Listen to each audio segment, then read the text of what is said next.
Dimp Digital Presents Idle Game Chat. Cool.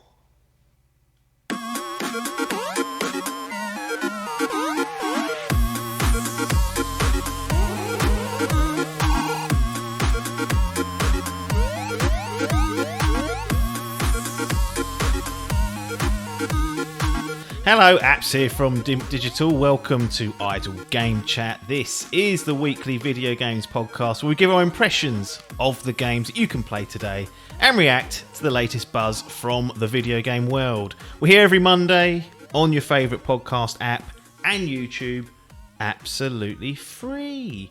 This week, I'm joined by the two-time Dimp Digital Gaming Quiz champion. It's Pac-Man himself, it's Tom Adcock. How's it going? Yeah, not bad, thanks. Had to battle those cheating Russians as well. So couldn't really be in it, from what I understand. But yeah, good. Still haven't got Have I your not been little... on this since... No, where's my belt? Well, you haven't got a belt, it's a shield, and it's Hall's fault because he was the previous champion and he's not handed it back in yet. Like, he's really dragging his heels over it. I don't know what he's playing at. Like, he clearly doesn't want to let go of that, but he wasn't man enough to defend it. You lose it. Winner stays on. Classic arcade rules. He wasn't even there, was he? No, exactly. Wouldn't even show up for the fight. Binned it like a Riddick Bowe in the 90s boxing. That's a frame of reference, isn't it? Who remembers that? There'll be a few, trust me. They'll come out the woodwork, all the golden oldies. But yeah, you're only one off Adkins' record of 3. So, you've beaten him a couple of times now. Surely a chance. He should be stripped of those like Lance Armstrong. See a picture of him with all his belts up in his room or his shields. So with Armstrong, they stripped him, and then just there's been no winner for those years that he's won it, or do they like hand it down to the next cheat that was not caught? How do they? It's a good question, actually. I don't know. Oh. I just know they stripped him. He's not, as far as I know, not even allowed to compete in anything that's like has a sanctioning body. Yeah. Like even a marathon. Like I think all his times in everything have been stripped, as far as I know. Well, there are sanctions coming to Adkins. He already has a new intro, which basically outs him as the cheating charlatan that he is every episode. But there may be further sanctions coming, so it's not over. It's still being reviewed by the powers that be, and we'll get to that when we need to. Let's crack on with a little bit of rumour and innuendo to kick things off. So this is a really quick one, and this is related to some Fantasy Gaming League as well. According to Bloomberg, Suicide Squad Kill the Justice League has been reportedly delayed until 2023. So haven't given it the full-blown delay news screech because it's not been confirmed. But for those who have got that in teams or were looking forward to that, that might not be coming for another year, which is mad considering it feels like Rocksteady, haven't released something since 2015, I think. Arkham City. What are they doing? Yeah, that's nuts. They must have had something that got scrapped or something. Surely. I can't believe it's taken that long. Yeah, you'd think something went wrong halfway through maybe, and they went, right, start that again. I know COVID hasn't helped, but that's 2015. You may have been working on that since. Come on. Yeah, get me what's the mess from the Witcher team? Oh, CD Projekt Red, yeah. Yeah, just get me one of them out. What's the game called? Cyberpunk. So I gave it to you. I can't even remember what it's called. No, there's rumours of that next gen patch dropping sometime in February, which feels like the worst month of this year to release something like that, unless they want it to go under the radar, because it won't fix everything, will it? There's just no way. Yeah, but I don't know. They can't wash it. That's such a big project. They need to do something with it. They need to fix it basically. But yeah, you're right. Why release it when we've had a dry run and now you've got the 2 biggest games potentially of the year coming out? Yeah, almost like a week apart from each other.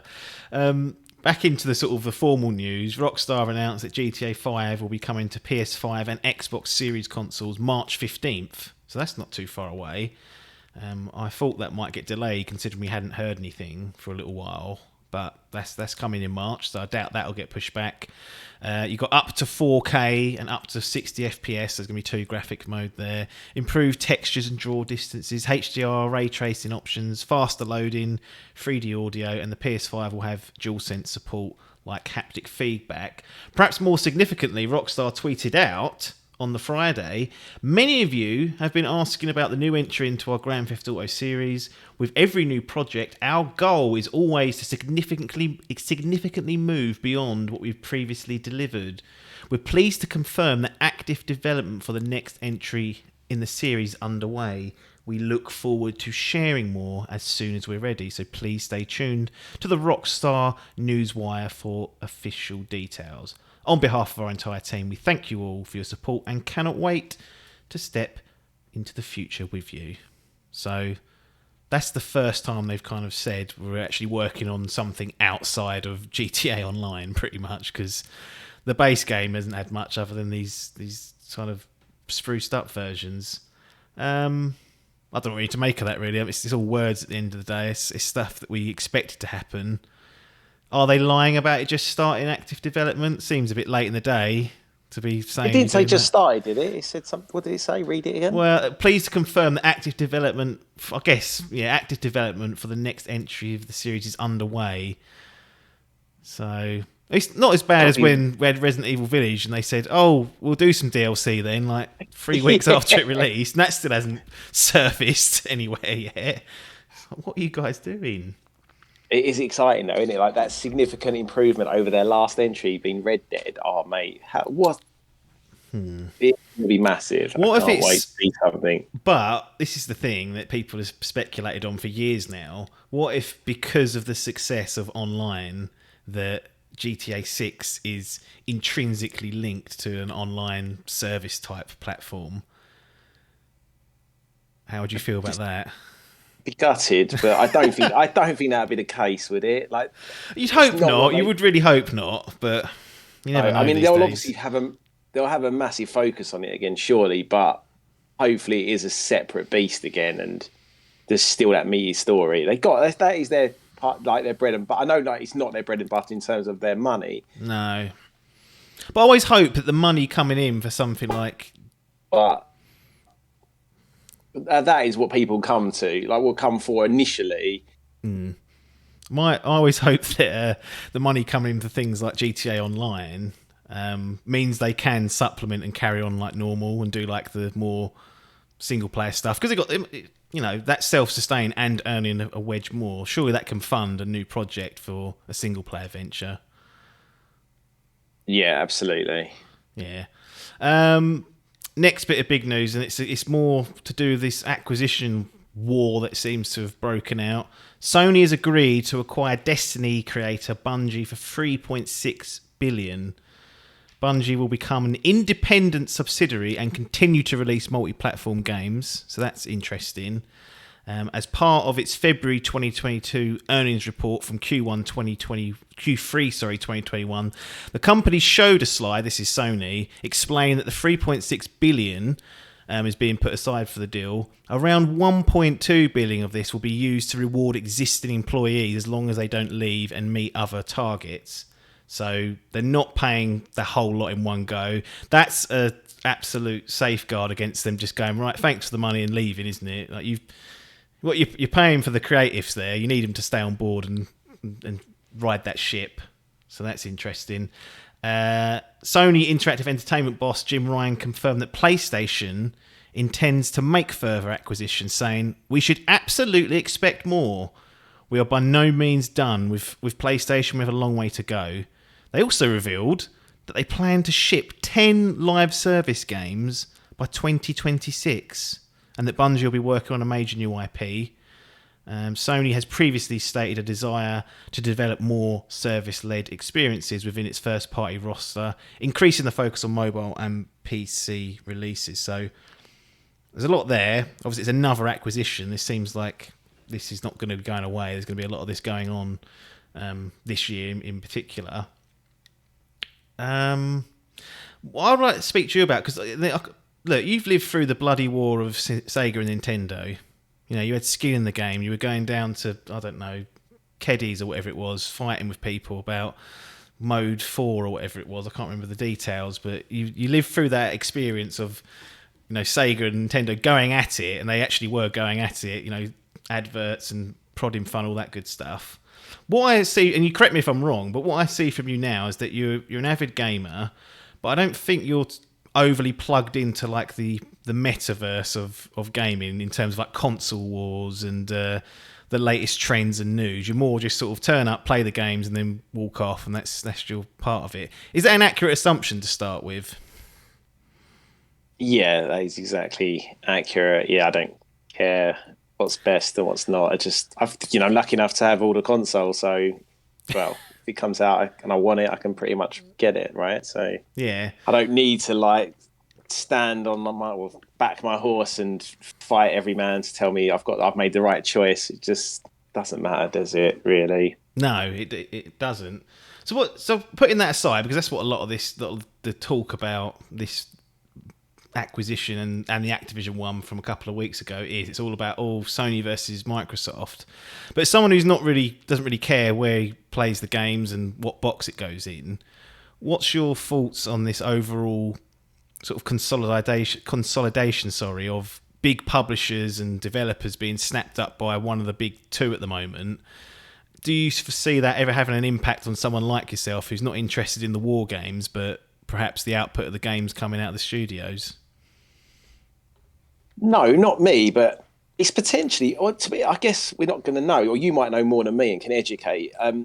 Like so far, I've heard with like Activision that like Call of Duty is still going to be like multi-platform. Like I'm assuming getting a company that big, they're going to make a new IP, but is that going to be multi-platform? Because it seems like these massive acquisitions that are like absolutely groundbreaking, and then they're like, oh, you'll still be able to play your favorite games wherever you play them. So Yeah. it doesn't feel like the impact is particularly big now yet. But then I guess, I don't know, like a timed exclusive or a new IP from one of these studios on a console release could, yes, it's potentially massive, right? Yeah, I mean the big one with Activision was Call of Duty, because that's like the big casual game, highest selling game most years. I think it was in the top 2 of Sony's bestsellers last year. So, it obviously brings in a fair bit of cash for the PlayStation boys. And there is potential. Like Microsoft have worded it quite vaguely that they have a desire to keep it on PlayStation. Doesn't say they will. Whereas the communication coming out of Sony and Bungie was, no, we're keeping this stuff multi-platform. It's a very different set of wordings, but it's clear as day if you actually look at the wording. So it's strange in one way, because Sony has never been this open. They've Final Fantasy, they've locked that down as a third party, but they've just paid to keep it off of Xbox. Like they've been doing things like that, even going back to Destiny, like years ago. They paid to have exclusive I think strikes and exotic weapons that Xbox couldn't have, and like kept extending the deal every year, going, yeah, not having that. So they've been playing this exclusive game much harder ball than what Xbox were, and then you see this big acquisition go through, and it's like, well, Bungie, they can do what they want. So I don't know if it's a changing of the guard in that Jim Ryan's finally starting to get his philosophy out there, or just that Bungie themselves, who have now they were owned by Microsoft once, they had a huge marketing and publishing deal with Activision for 10 years, which they bought themselves out of to go independent again. So they've clearly had issues with management and being told what to do. Maybe that was one of their terms, was that we ain't going to be told what to do, where to do, or you're not buying us. And Sony thought, well, to be honest, if people are paying 60 quid a pop on the Xbox to play Bungie's next game, we're going to take 70% of that. So the bottom line's going to improve, and we're not interested in cutting off that supply chain. So it's all a bit strange, really. Yeah, I mean, obviously, when there's money involved, especially Destiny's another microtransaction deal, isn't it? So there's huge money in that. But Halo, I mean, obviously, is a massive franchise, but it's like, I don't know. I haven't played the new one really, apart from about an hour, but it's not what it was, is it? No, and part of that's because Bungie don't make it anymore. Like 343 do. It's like right. So they lost they actually handed it over, or Microsoft owned the IP and kept it. So when Bungie went independent, they was like, on your bike, we'll keep that. And then that's almost, you can draw a line of how when the franchise took a nosedive, it was like once Bungie stopped deving it, the Halo 4 was not good, Halo 5 was not good, Infinite better, back on the right track. So Yeah, I guess maybe because Microsoft have been doing this now for a couple of years, haven't they? Just scaling up, like yes, in hugely as well. numbers. Yeah, in numbers and in like the sort of the scale, like just in terms of the quality of the acquisitions, the size of those acquisitions, and maybe like PlayStation just had to make a statement. But then I don't know, like if. In a way, I'd rather them see these games locked down and really fuck people over and make people have to like make a choice. Would be amazing, wouldn't it? It would be But brutal. but I don't think it's going to go. It doesn't sound like it's going to go that way. So do you think long term the walls might come down a little bit, that we might see more cross platform stuff in terms of perhaps some Microsoft stuff or stuff that's owned by Microsoft, like going over to Sony, and then obviously Bungie have already committed to doing stuff that's going to be multi-platform. Do we ever get to the utopia where one day perhaps you could just choose, whatever box you want to play, and you could play almost anything on it without, without there being a wall or something like that? I mean, that would be amazing. I mean, maybe. Up until recently, I would have said that's madness because, in my view, PlayStation. You've got all the third-party stuff that you can play either, which is fine. Yeah. But then it was clear winner in the PS4 era that PlayStation had all the best IPs. So, unless you particularly like the Xbox Pad, I don't know why you would have gone that route. No. But now, obviously, with their acquisitions, all right, they're yet to bear fruit yet and to know how they're going to distribute them. But it's definitely a more even playing field, or will be going forward, I guess. Well, one of them had to spend 70 billion almost to get the even playing. It's mad, isn't it? it took that to get onto the same level. The numbers are ludicrous. I know. Absolutely. And like, do you when you say you're paying for the talent, essentially, like Yeah. those people do move on or whatever. I'm sure there's some like watertight contracts, but still, you can't keep someone working somewhere forever if they don't want to. It's crazy. It's crazy, man. I never thought. I bet you can't believe when you was playing that little Nintendo device back in like the 80s or 90s that someone would buy, even one developer this is, for like $3 billion. Like, that's just absurd. Mate, it would have happened back then. This is true story. They used to put fake names on the credits so like people couldn't poach their like workers. Ah, yes, I've heard about this. Yeah. So that's the way down. Try buying me. You don't even know who you got working for you. That's funny. Ridiculous. Nowadays, everyone wants their name in fucking gold star. It's like, come get me. Oh, give me a Twitter account. Shut up. Get me on your podcast and I'll tell you what I did. Get off. Not using that platform for that sort of rubbish. Not allowed. Next. Well, look, I imagine there won't be an acquisition next week to talk about. It's been like almost free on the bounce, but who knows? It's obviously going to be a bit of a strange year, and Microsoft scaling up for Game Pass. They need that, as you've once described, that vomit of content just to keep crapping out whatever it is every month for people to find value in it, and maybe Sony do that. The one thing that's just something to monitor, we've both made it clear that even on the GTA Online front, we're far more interested in what Rockstar are going to do from a single player perspective. The quote around shipping like 10 live service games by 2026, I'm like, right. I don't want that to come at cost for other endeavours. So it's something just to monitor. I'm not saying everyone panic, but I'm also saying don't put your feet up and expect nothing to happen, because something could change if they start hitting. Because we still want, at least a couple of big Sony titles out every year, I think, that we can hang our hats on and play. But we'll see. Times are changing. Crazy, man. Unless you're Nintendo. Nintendo Switch is officially the best-selling Nintendo home console of all time. In its latest financial results published on Thursday, the company confirmed that the Switch had sold 103.54 million units as of December 31st, 2021, up over 10 million since September, meaning the console had now eclipsed the Wii's 101 million and 63.63. So this is it. This is the biggest selling Nintendo console of of all time.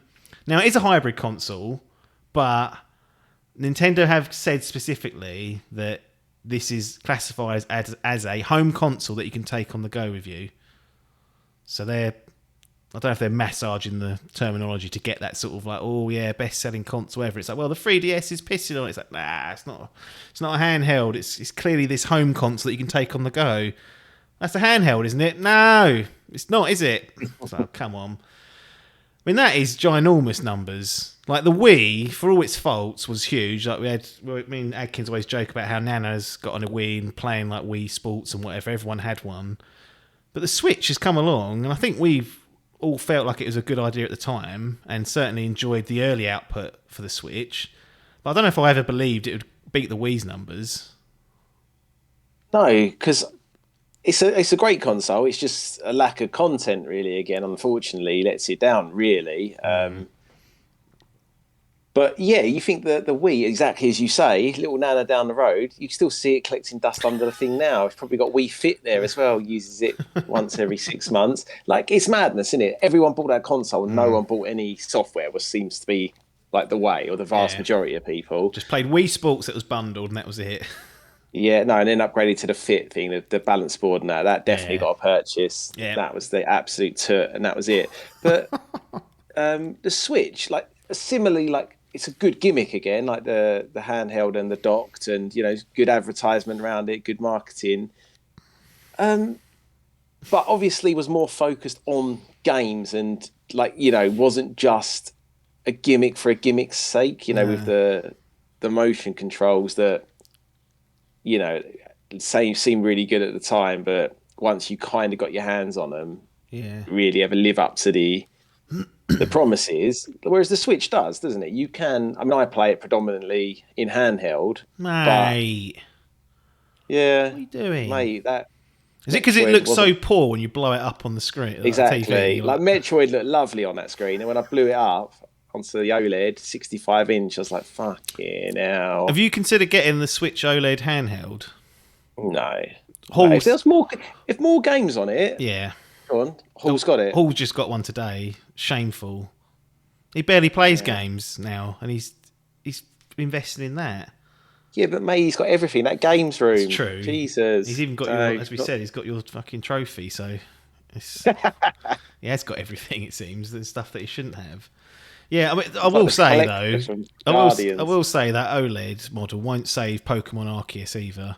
Like, that's doomed to look like shit no matter what you try and do with it. It's just so poor looking. But I won't dwell on that because we gave it a kicking last week for that. But I think that's great. I'm really I am surprised because I always felt like the Wii attracted an audience that doesn't play games typically. The Switch felt like a bit more of like, look, we put all the Wii Sports crap out. You core gamers love Zelda. Here it is on release. Oh, look, here comes Mario Odyssey down the path. Okay, we're not going to do a Mario Kart because we're selling 50 million copies of the deluxe version, so you're stuck with that. But it felt like there was a bit more of a commitment there. And that was my first Nintendo console that I bought, and I was pleased for the first few years. But I felt like it slowed up for me personally a fair old bit in the last few years. It's not really been firing on all cylinders. Yeah, well, I remember speaking to you. I remember speaking to you at the Wii sort of death knell and like the sort of rumours around the Switch. And I remember getting excited, thinking, right, well, they haven't got a handheld console anymore. They're going to double down on getting stuff out on this one system, getting all the teams, making games. It feels really like the same sort of life cycle of games. At the moment we've got how's there not been a Mario Odyssey 2? As in Galaxy 2, same engine, just something. Zelda, all right, we know one's coming, but that's still 5 years. Exactly, they're making you wait for it. And to be fair, that was obviously a port from the Wii U that was already well within. You haven't actually had a Switch dedicated. I forgot about the Wii U. Yeah, that just got to totally have run under the bus. Forgotten. We've got a Metroid, but it's not Metroid Prime that we were promised. So no, you're right. So it just doesn't feel like they're making headways in that respect. But do they need to? When you've probably got Mario Kart still selling God knows how many copies a week. Zelda, Animal Crossing is still absolutely ripping it up. Exactly. But I went round Tom Nook. when I go around my brothers, like the niece and nephew, that's all they play. Not all they play, but that's the console they play. It's like they've got them a Yeah. Switch and they sit there and play that. And I know there's other households that have, like Adkins, he's got one for himself, and now he's given his kid his older one. So there's two in that household. It's clearly becoming one of those machines that people. I mean, I don't know why, because they feel like fragile as fuck to me. But I wouldn't be, they're not cheap really. But it feels like one of those consoles that people are happy to give out to the youngsters and have like a second one if you want to keep one for yourself. Yeah, and nothing. It just seems like one of those like blessed generations for Nintendo, because like the OLED wasn't what most people wanted or expected. No.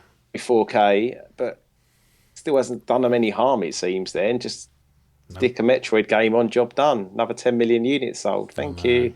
Yeah, madness. Their highest selling piece of hardware is actually the Nintendo DS.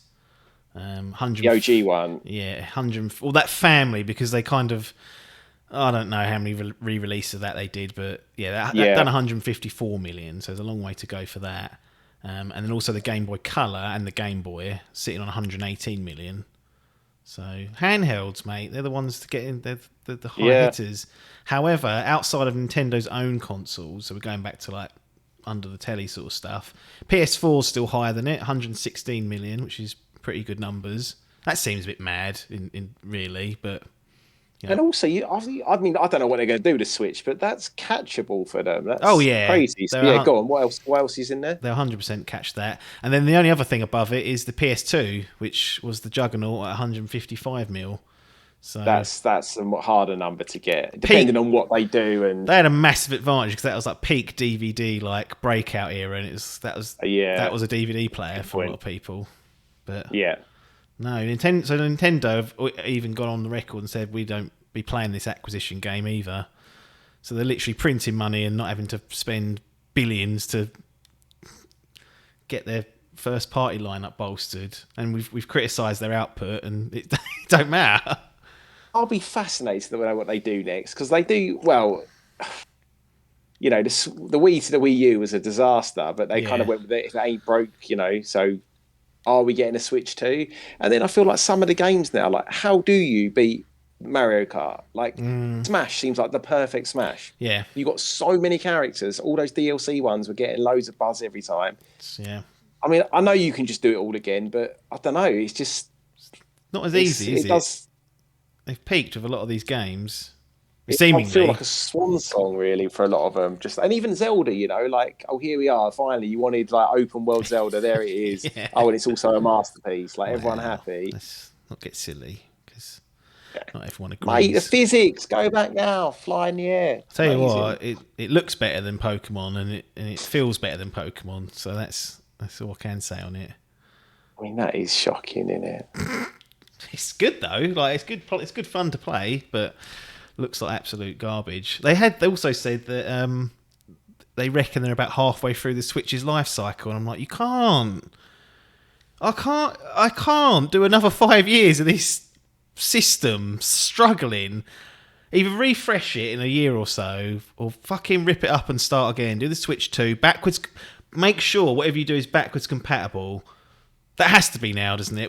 They've got the eShop up and running. Mate. They can't. Mate, they bin that eShop off every year and just give you a new one and go, right, buy Zelda again. I'd actually be really annoyed if they did that, to be quite honest. They do, mate. They're a fucking nightmare. They don't listen to anyone. They don't care. Do whatever they want. But I guess, I mean, here's the thing, actually. They have done crafty things in the past where, like, when Switch was released, they said, "Oh, we're not cancelling the Wii U. We got both of them. Never made a game again, obviously. Well, Zelda come out, ported over, job done. But like, they can say it and they can twist it, but halfway seems ludicrous. How many years is it? 5, did you say? I mean, it was 2017 it came out, so it can't go another 5, surely. No, a couple more. But the sales don't lie, do they? So. No, I guess that install base is massive, and then most people are probably getting the first party stuff, especially like I don't know if Pokemon's. That's why you don't want to leave them behind, though, do you? You want to make sure they've got their old stuff to play on. So it's buy the new one. You can still play, your old games. I don't know. I think I mean, mate, I would say it's madness not to do that, but yeah, also it's them, so it yeah, we don't doesn't know. really. Yeah, it doesn't matter, does it? They will do what they want to do. No. Well, personally, like, is there anything you're looking forward to that's coming? Like, you think that's going to come out this year? I mean, Breath of the Wild 2 seems to be tabled for this year, but outside of that, I mean, what's in the oven that you think might be of interest? Apart from Splatoon, Oh, so I've never played one, and I would be just, why not? I hear good things. I'd give it a go. Not really. I don't really know what else is rumored to come. I mean, Metroid is 4, Bayonetta 3, maybe. Bayonetta. Yeah, I'd play Bayonetta as well. I enjoyed 2, but I mean, I'm not buzzing for it. It's not like an Elden Ring. It's not on pre-order or anything. No. If the reviews are good, I'll give it a go. But If not, yeah, it's weird, isn't it? Like what was the last game I played on it? Oh, Metroid, I guess. Dread, and that was decent. I enjoyed that, but yeah, that was the last one I played before Pokemon, but I hadn't picked it up all year for anything modern. I'd played Super Mario World, and that was it. So I couldn't think of the last game I'd played before Metroid. I still yeah, can't. I think I played Hades at the beginning of the year. Yeah, Then Mario Maker, I had that from ages ago and just played that for a while, like throughout, like still early in the year. Literally put it down and picked up Metroid in November, December time? No, maybe October. yeah, I think it was. I forget. Time. But yeah, look, it doesn't bother me personally. Like, Yeah, it can collect dust for a while and then I'll play it. But it is a bit. It's difficult because I have to go into that mindset as well because PC, Xbox, PlayStation, and Switch, like, it's overkill, and you can't sit there and go, why is there not games popping out of its arse for each of them? One, I wouldn't be able to play them all, so I'm thankful it doesn't. And two, that's the name of the game. Like, stuff is going to collect dust as long as when we do get a good game, it's up to scratch. I'm happy. There's plenty to play. That's it. There is plenty to play. Animal Crossing was the last thing I'd played. That's 2020. I was going to say, that's early 2020. No, Or mid 2020. No, I didn't play 3D World and Bowser's Fury. So yeah, well, it was Animal Crossing. Wow. With Bowser's Fury, was that DLC or is it a separate? It's you can't get it separately. You can only get it by getting Super Mario 3D World, but it's a separate item in the game, so it's like a separate menu. You go into it and it fires up a whole new type of game. It's meant to be pretty good. A lot of people are pointing towards that, saying that's a bit of a. If you're looking at an Odyssey successor or the next 3D Mario game, they do some interesting things in Bowser's Fury that they might have been experimenting with on a smaller scale. Yeah. So, I will get round to that one day. I absolutely will, but. Yeah, I would. The thing is, it's just annoying because that sort of thing, if I could pick it up for 20 quid, I probably would, but I guarantee I can't pick it up for 20 quid. Let's have a look. $59.99, please. $49.99 on the store. There you go. Yeah. £20 discount off of Jim and Sony, so bargain, some are saying. Bloody thing. Yeah. Anyway, that'll do for the news. Let's talk about one video game, at least. Guardians of the Galaxy. I mean, I can't say when this game was revealed and then when this game was re-shown again that I had any inclination that I'd actually be playing it. But I got round to playing it and went through it. You also took the plunge, I think mainly on Rumble's recommendation. I don't know how he powered it out in 4 days or whatever it was, but he sort of steamrolled through it and lent it to you. We've both played Marvel's Guardians of the Galaxy. Back here to report on it. Let's start with Guardians of the Galaxy itself as a property, because I think that we set the scene there, because chances are if you hate the Guardians of the Galaxy, you're not going to be interested in playing a Guardians of the Galaxy game. From my perspective, I like Guardians of the Galaxy. It's probably my favourite like MCU type series that's going on. I've not watched anything since Endgame, but when Guardians 3 comes around, I will watch that. What say you? Are Guardians one of your favourites or not overly interested in them? So, I don't know when it was released, Guardians. Maybe, 2011, 12? I don't know. So, I don't know when it was. Anyway, pointless me saying that. But I didn't know anything about it. Got roped into watching it and I was blown away. Yeah. So I would definitely say yes, it is one of my favourite Marvel franchises, but I'm not a big Marvel guy. I've not seen the whole roster of films even. I've seen most of the main ones, a lot of the early ones, and then I Yeah. kind of just fatigued out, and I'm not got nothing against it. They're just not really my bag. I didn't particularly like the second movie in the Guardians franchise either. That was a big Right. mate. Kurt Russell blowing it. Like, love him. What's he doing there? Yeah, I don't know. Just it felt more of the same, but just not as good. Maybe because I watched it on TV rather than the cinema. It lost a bit of its. Don't try and peddle this cinema on my podcast. You know what I feel about these cinema trips. They're not worth it. So don't try and Mate, Trojan horse your way into my audience's mind by saying, oh, it might have been because I didn't watch it down the cinema. I'm not having that. cinema. But yes, I do like Guardians, but I mean that's it. I don't know the comics. I don't know the anything else pre the MCU. No. As I say, love the first film. I only seen it once, although it's a lie. I've seen it twice now. I revisited it halfway through the game because I was like, right, let's remind me. Wasn't because I didn't really remember it, and I was quite actually enjoyed a lot of the characters in the game who I just thought were added in for the game are actually there in the film. Yeah, they've taken a lot of cues from the film. I've never read many comics in my life, but certainly not the Guardians comics. And apparently they're not. It's not really like the film. They're not as bantery and as funny. It's a little bit of a different approach. And like James Gunn just sort of did this, and now that's like the de facto. The Guardians. You couldn't make a game and have them not mimic the film characters in some way. It kind of has to have that style and. One of the big points is you've got to have that soundtrack. Like, it's almost a complete given now. But that's quite interesting then, 'cause I didn't know that. And then I could be obviously the talking game- bollocks, so any comic book nerds want to correct me, do. But for the sake of this conversation, we're going to take it as fact. Right, let's go with the fact then. But yeah, because they've obviously based the character models. I'm assuming that's on the comics. That's certainly not the films. Well, probably Chris Pratt wanted to say, no, look, I'm Mario now. I can't be seen in these games. Don't be using my likeness. And then Batista was like, "Don't use mine." I was like, "Well, you look like a blue, muscly man. Like we're gonna have to use some inspiration from that." But yeah, I think they did try and separate themselves, but it's clearly an influence for the film style.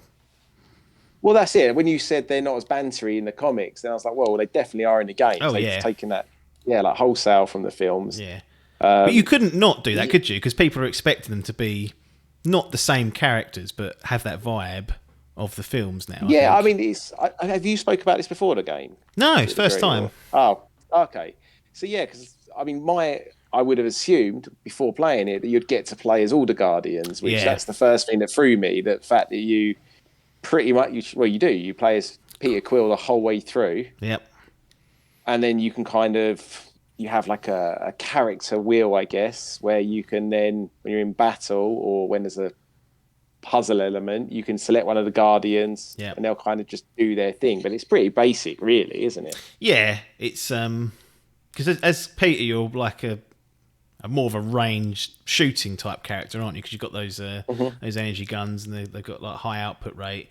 And yeah, you don't directly control any of the other Guardians. You simply command them to do their abilities, which you can unlock during the game and upgrade. So I think you get like 4 for each of them in the end. I can't remember exactly how many you'd end up with, but yeah, it's not a complete hands-on. It's very much, even going narratively wise, it's very much a Peter Quill story, and the Guardians are sort of, the setting for it. It's clear that's the direction.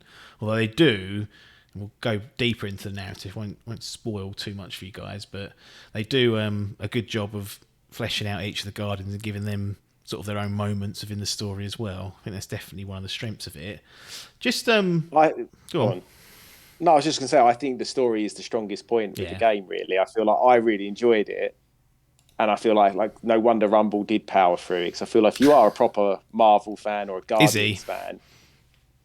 Oh, he's massive. Yeah, he loves it all that too. Gets the Rumble bump, everything. That's why I got sold on this. But no, it's as a Guardians fan, it's just another good Guardian story. I can't see how you can't. Like, I really enjoyed it, especially as it got going. I thought it was a bit slow to begin with. Yeah. And then once the story sort of kicked in proper, and I was like, okay, right, here's the bad guy, right, here's what's going on. Yeah. then I was into it. I was liking it. Yeah, definitely. Like it's really, really well written. Voice acting's top notch.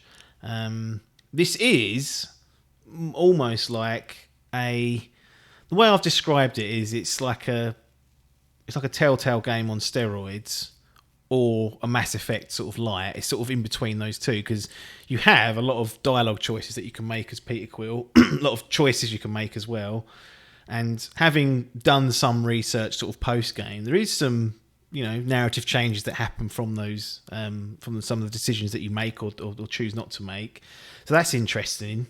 But overall, I think the character work they've done here is really strong. Like I was really surprised.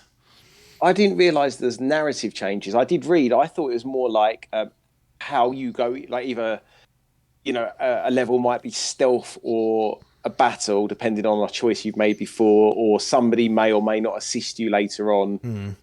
Depending, I didn't realise it actually would change the narrative as such. So, I thought you always came. Let me reword that. So the narrative will be what it's going to be mostly, but there are different ways to get there and other little bits that will happen that wouldn't happen. So it's not like I don't know, like a Skyrim game where you choose a faction and then, or actually Fallout 4 is the best option. You choose a faction basically to side with, and that has an ending of its own. Whereas if you chose the other faction, the world would have changed. It's not that level, but I guess what I'm trying to convey is that it doesn't feel hollow. Like it feels like what you're saying, what you're doing has some sort of meaning to it, even if you can't absolutely rip up the script and go completely off piste. But you're working within a framework of a universe. I suppose they've got to have some restrictions there for people.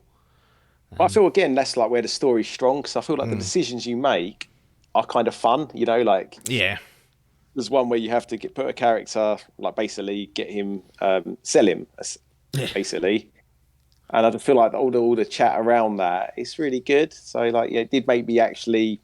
So sometimes now I can be so like over story, just go, come, just get me through this. This is not Scorsese. I don't care. Yeah. But I was into this. Like that's the thing. But not being a massive fan of this like franchise as such, like Marvel, not Guardians.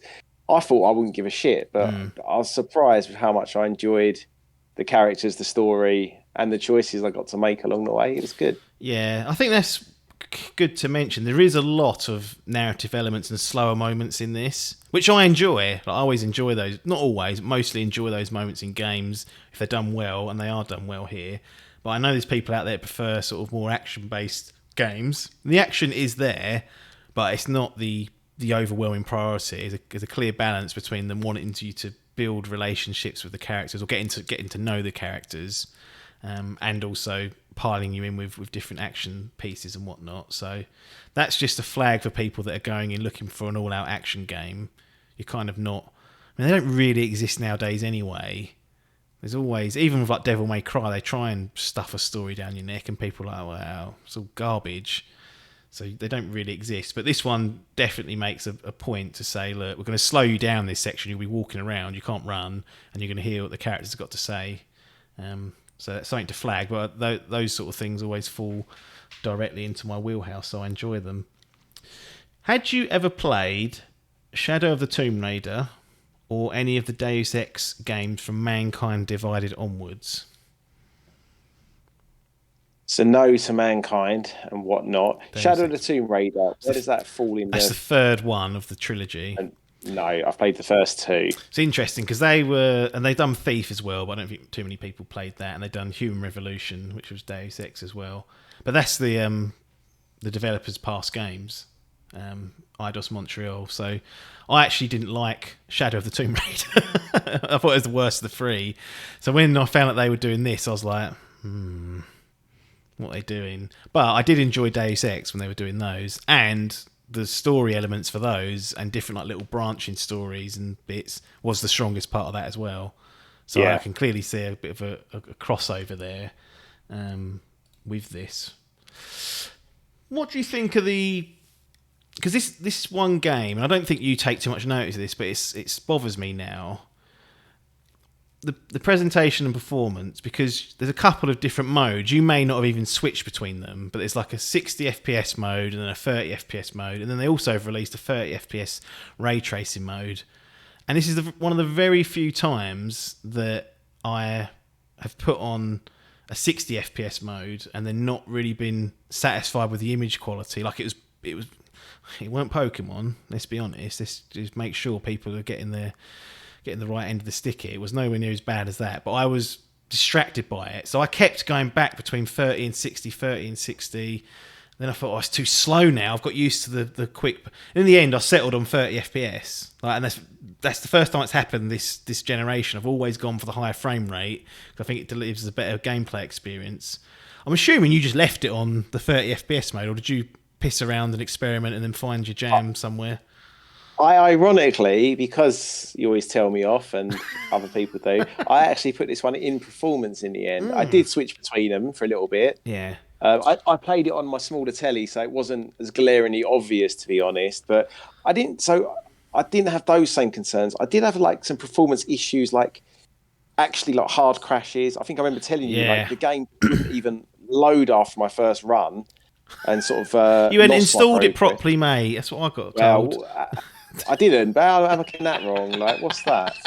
And yeah, for the first while, it just wouldn't like boot up. It was bizarre. So you had to uninstall it like 2 or 3 times, didn't you? I can't remember the exact. And then I had 2 like hard crashes. I lost a little bit of progress on one. Got to save, mate. It gave me. It was a bit choppy. And I think I told you this before, where. I mean, maybe it's just me getting old, but like some of the puzzles to begin with, I was just like, I struggled, but not because I didn't know what to do. It was like I didn't know how the game wanted me to do what. It just wasn't working right. Like it was a bit rough around the edges, if you know what I mean. I was like, and sort of the combat is a bit like that as well. Like a couple of times I'd be sort of skating around as Peter, I'd go off the edge and I'd be like, right, how's that happen? Like, but you wouldn't spatial awareness. The good thing about that is that you wouldn't die and checkpoint. It quickly like flashed you back in, didn't it? With like a little bit of health back gone. In, yeah. When that first happened, I fell off. I was like, "Fucking hell!" And then it doesn't actually kill you. And I was like, "Okay, why do it?" But I suppose they want that level of like, "Oh, you can fall off this, but it doesn't really matter. You're not going to die." I can't say I really enjoyed. I'm sort of getting off a bit off piece here, but like I didn't really enjoy the puzzle elements as such. Mate, not really, because I just found like you basically circled around your people, and so you got the person who had to do the job, and you might get to like a panel where someone needs to. I mean, it very quickly becomes apparent who does what. So this was very early on, to be fair. But then after a while, like sometimes getting Groot to like grow a bridge just become a bit tedious. I'm like, and to be honest, they do fix it in the last couple of missions. He starts just doing all the stuff. Without you asking. That I was like, right, if that had kicked in about 5 missions ago. I would have been like brilliant. Just as I've got bored, now they're just doing it all themselves because they're chatting, and you're like, I don't want to get Gamora to chop down this by ice. I don't want to get Drax to pick up a fucking engine and put it. Pointless. But yes, I felt, although I didn't have your same concerns with the frame rate and performance as such, I did have like concerns about. It didn't seem quite AAA. I thought it was a pretty looking game, to be fair. It looks great. But I would definitely. I even had a note wrote down here. It just says scruffy, and meaning like it is scruffy around the edges. I didn't have any hard crashes, but I definitely had some weird stuff happen in the game. Not loads, like a couple of times, but you could tell there's a few elements that were coming away at the seams a little bit, and this is we played this sort of post a few patches, so at launch I saw there's a lot more people complaining about certain performance or presentation issues, and we've had a bit more of a lighter run there, so it's still fair enough, rearing its head now and again, so it's not not flawless in that capacity at all. That's definitely something to keep an eye on, but I think it was overall a pretty nice looking game once I'd figured out in my head what I wanted, and unfortunately, that's what I went for. How was the 60 FPS experience then? Because I've told you off several times for just leaving it on like the resolution mode, and obviously you said you'd flashed about a couple of times. Did it just feel better? Obviously, it should do because it's running double. Yeah, the frame it rate. was just that bit because I feel like the action can get quite hectic. Because obviously you're skirting around trying to evasive, as you say. Peter's like a range like fighter, so really I would try and stay on the outskirts of things. and then just you've got like environmental objects that you can kind of get your guardians to interact with as like a freebie, because then when you get them to do their like power, that's them kind of out for a little bit. So cool down. you can have like Drax like wipe someone out, or Glamora jump down. What's his name? Rocket. Little fox fucker. Rocket, it'll blow everyone up and that.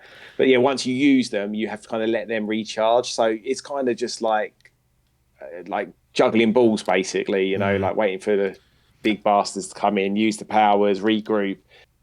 And so the performance mode, I felt like it was like I said, I did jump back and forth at first, but a lot of the first levels were quite slow. So it was when you first got into a bit of a fuffle with a lot of things on screen at once. That's when I just settled on the performance mode, and I was pretty happy with it, to be honest.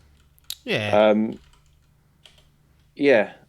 guess when we mentioned the basically you get the wheel with your guardians on to use their powers or to interact environmentally. Also, I didn't really know what triggered it, but during those bigger fights, you will get like you can do a team huddle, can't you? Yes. It's like another one of those decisions, because like basically your guardians will sort of complain or tell you how the fight's going, and then you basically choose one of two options. Both that are kind of a bit vague, like they're the same thing. It's such a weird thing to put in. It's bizarre. Like one would buff all your guardians, including you, and you get it wrong, and it just gives you a and at a minimum, it revives everyone if they're down. Like I don't understand. Like I understand that mechanic in that you build up momentum or power or energy or whatever you want to call it. So you're doing well, you hit enough enemies, you're not taking damage, and then you hit something and it buffs your team. I completely think that's a good idea, but the way it's implemented in Guardians is you hit it and it pauses the action. All the Guardians run in, and then they start commenting on the battle, and then little words like Cox said pop up behind them, and you have to choose like one of two options to kind of give them a motivational speech. Is the way they kind of frame it, and then that decides whether everyone gets buffed if you get it correct, or only you, or whatever. And it's just a really odd thing. I don't understand the need for that. Like it's completely. I know it's a video game, but it's just not happening. What is it? Just why can't I just hit the button and it just goes and fires out?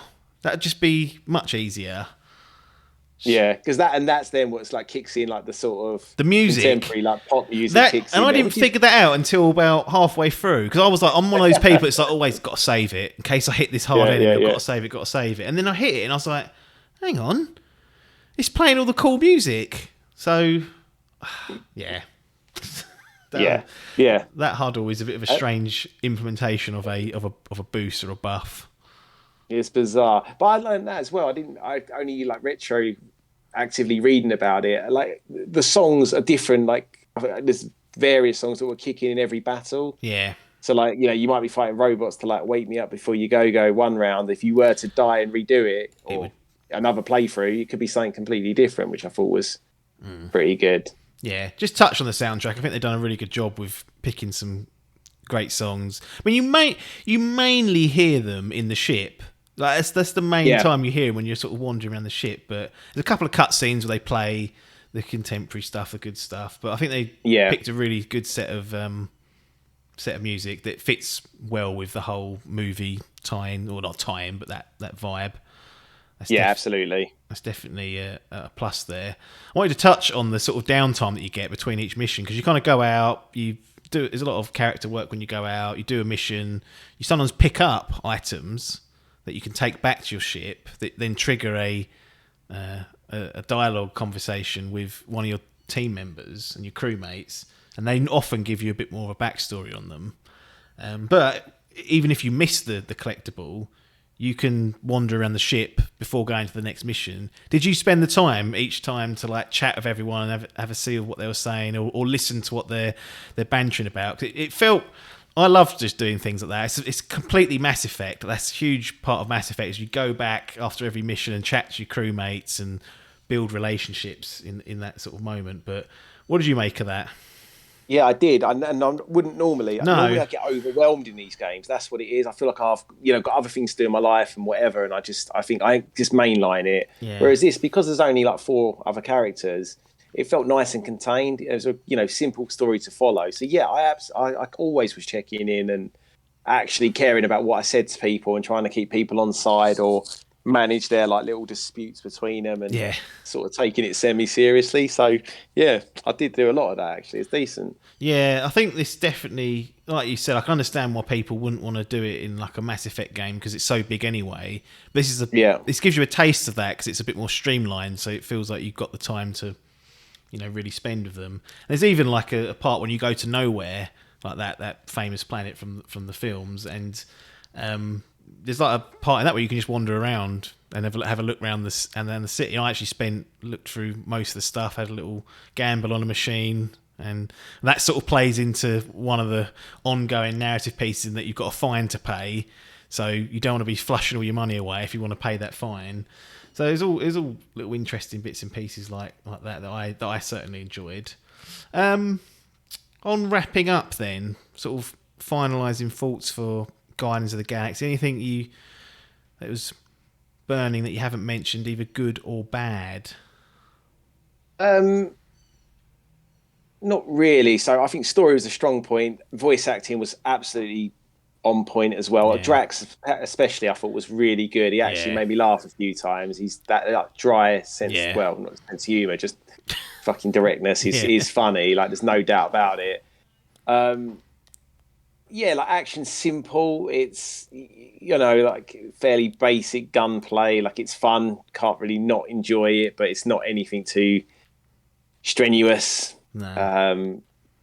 Definitely I'd say what lets it down is that roughness around the edges, as I think we both pointed out, for different things, which I think both are quite valid, which do knock it down a bit. Like I just didn't just roughness. I can't say I love the gunplay and I can't say I love the puzzles, but I didn't hate them, and I thought the story just elevated it hugely for me. So I did end up really enjoying it, and it might have taken me a couple of weeks to beat. I basically would just do a mission a night. Anytime I had some free time, that is how I played it, and I really enjoyed playing it like that. Yeah, no, I did the same. I didn't power through it. I was playing like 2, because I quite meaty the chapters. Like each chapter was at least an hour, sometimes closer to 2. So that's definitely a good way of playing it. The only other sort of small niggle that annoyed me was, I don't know if you spent much time scanning objects, because using Peter Quill's I sound like Drax, called him Peter Quill all the time. Using Quill's visor, you can scan objects, and it's helpful for puzzle solving because it'll kind of tell you that there's something breakable, and you'll be like, oh, okay, I can maybe get Drax to throw something at that. But it's also about lore. You can like scan different objects, and it'll give you a little input or different creatures even. But that I found really fiddly. Like I would try and scan, I'd be aiming on something, and it wouldn't bring up the input to scan it, and I'd have to like move it slightly to the left, and then it would come up, and I'm like, why is it not just picking this up automatically? There's a lot of, I don't know if you got, this is probably me, but it's the first time you get a gun upgrade. There's like a cutscene. You're like, a couple of your Guardians are in trouble, and you've got to basically move the thumb, like the 2 sticks, like. I basically, for 50, and this actually really annoyed me because it kept checkpointing. I kept dying, getting it wrong, and then you have to watch the whole cutscene again. It was fucking doing my head in. Basically, maybe I don't play enough games anymore, but basically there was 2 Guardians left and right of me. I thought I had the 2 guns, I've got an upgrade, so I was like, I've got to shoot them free. So I was moving my guns left and right to get them, and it just was not working. And I have to admit, I ended up having to YouTube it because it was just driving me mad, watching this cutscene over and over. And all you had to do was move them forward into the centre point, and it done it. Yeah. And it uses that over and over again then, like it happened over and over. I was just like, I mean, maybe that is me, but I was like, the 2 people are left and right. I've got 2 guns. I need to shoot them free. Why am I putting the things together? I was like, this is just mad. But that's funny. I think maybe that was me, because I actually thought of you as doing it, thinking there's no way anyone else can do this. I was like, why am I stuck on this? That reminds me of when we played Resident Evil 6 together, And there's a part in there, I think it's like towards the back end, I was already getting like pissy with Resident Evil 6 because it was driving me up the wall, and I was playing with you, which doesn't always help. And there's a part where you had to climb up some ladders, and you had to, I can't remember, I think you had to like hold the R2, then the left 2, it was like a climbing motion, and I could not, for the life of me, get the timing down, the figuring it out, and I was going, the game's broken, it's a bug, blah, going absolutely berserk. And I think I YouTubed it. I think I actually YouTubed that, and I was like, right, what are they doing? It's like you have to hold it and don't let go until the other one's secured on. And I was like, oh, for God's sake. Yeah. You could have absolutely helped me out there, but just was like, nah, just keep doing what you're doing. It must be the game. User error at the end of it. Dear me. No, I really enjoyed the game. I thought it was great. There's a level of attention to detail, not on the graphical side or performance side, which is a bit rough, but just some of the nice little things they do. Like I mentioned, like you bring back like an item and you can chat with them, and it gives you another bit of backstory. The writing is superb, character work is superb, action's decent enough, and you'll grow pretty powerful during out. So it won't be taxing on you. But overall, this is one of the games that really, like, I had no interest in playing. I thought it was going to be terrible before it came out, and I'm happy to report how wrong those assumptions were. Like, this has definitely benefited from a low expectation. Don't get me wrong, but I feel like it's earned that as well off its own back, because there's no... In a normal world, there shouldn't be any good. There should be a walking train wreck, especially after we've had one Square Enix published Marvel game, is in the Avengers, being so poor. It's like, fuck me. They're going to ship out another absolute shitter, but no. This is what Avengers could have been, perhaps one day. And Eidos have shown up Crystal Dynamics and so on. It's how you work on the Marvel property. So it was good.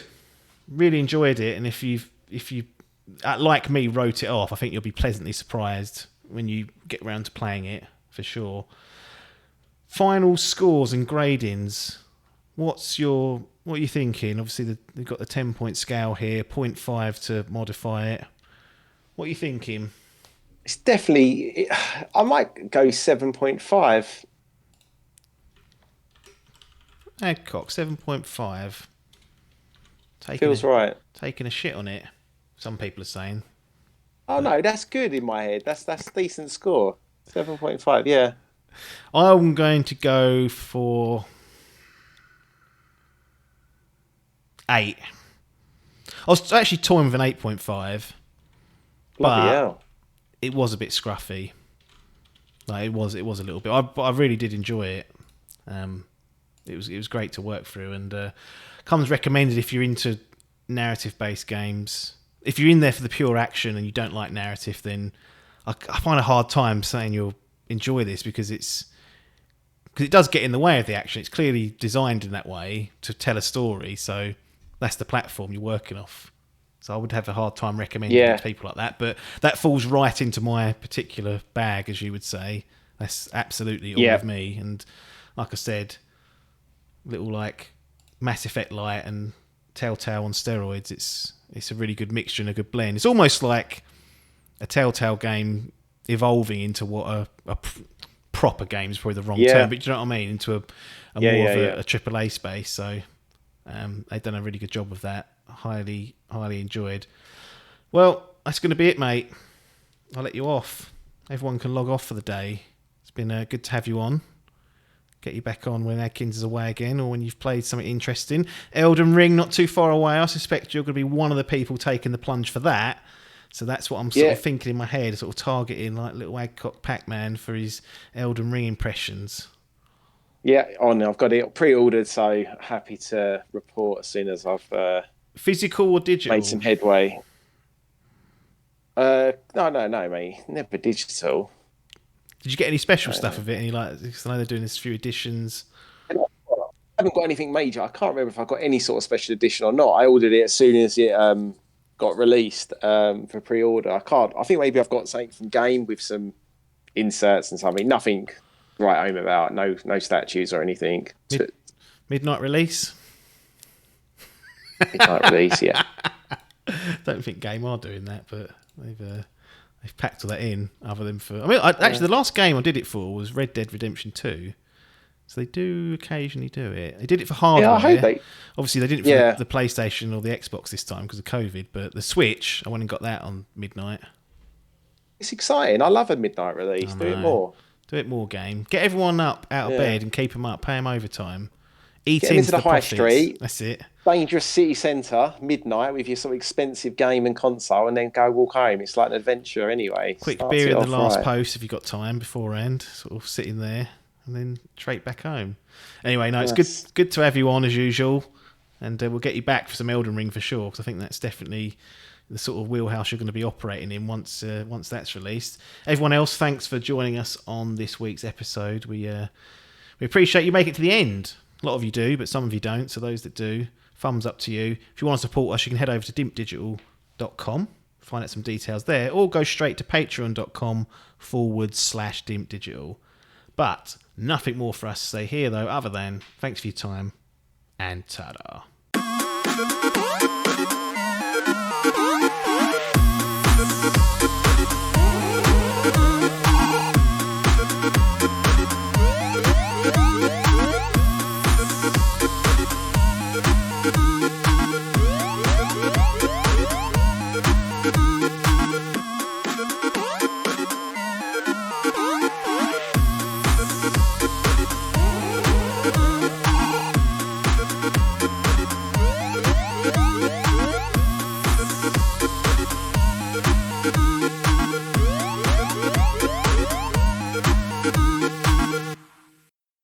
This was a Dimp Digital production.